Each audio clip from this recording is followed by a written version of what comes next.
And with me now is Getty Goh, Director at property firm Ascendant Assets. Thanks for joining us, Getty. Now, prices up, transactions down. What does this tell us about the market?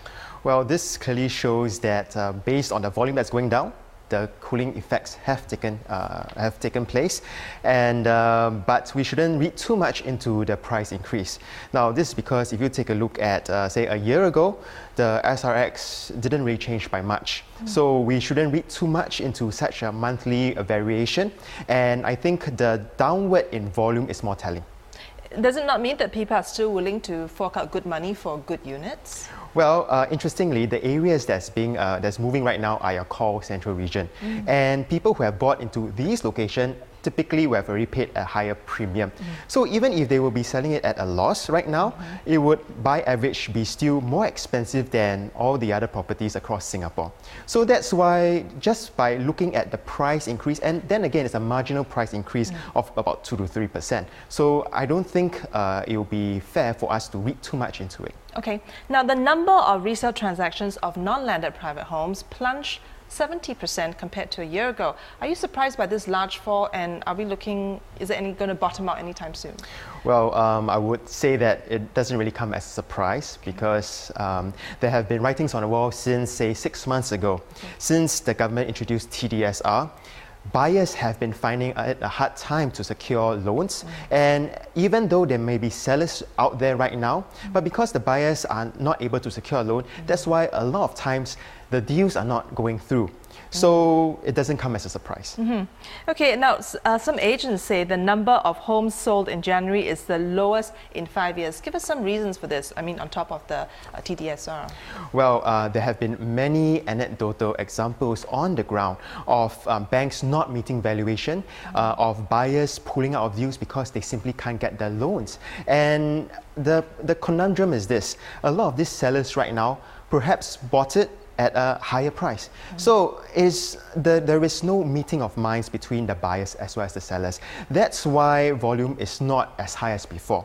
So it is true that on the ground there are a lot of people who are stuck because the buyers are not entering the market, they can't get the loans. The sellers are not prepared to lower the price because if they were to lower the price any further, some of them could be even selling it at losses. Okay, Getty, hang on. I need your input for the next story. The Monetary Authority of Singapore will relax its home financing rules for home buyers who had committed to residential property purchases before the rules were announced last year. MAS says this applies to those who had signed an option to purchase the property before June 29, 2013. If they are the occupiers of the property, they will be exempt from the total debt servicing ratio rule. For those who bought the property for investment, they will have until June 30th, 2017 to reduce their debt such that their monthly debt repayments do not exceed 60% of their income.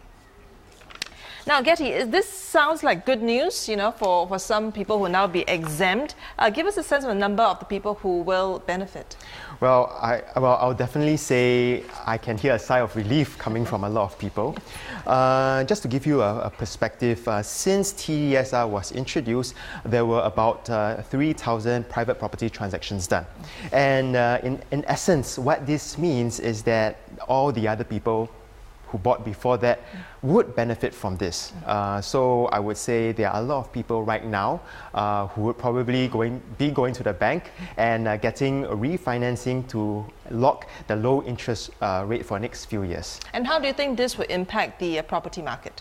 Well, I would say that before this reprieve came, some of these buyers, they were stuck because they were probably coming towards the end of the loan tenure of low interest rates. And because of the old TDSR regime, they can't go to any banks, even though some of these purchases were for accommodations, were for a place to stay.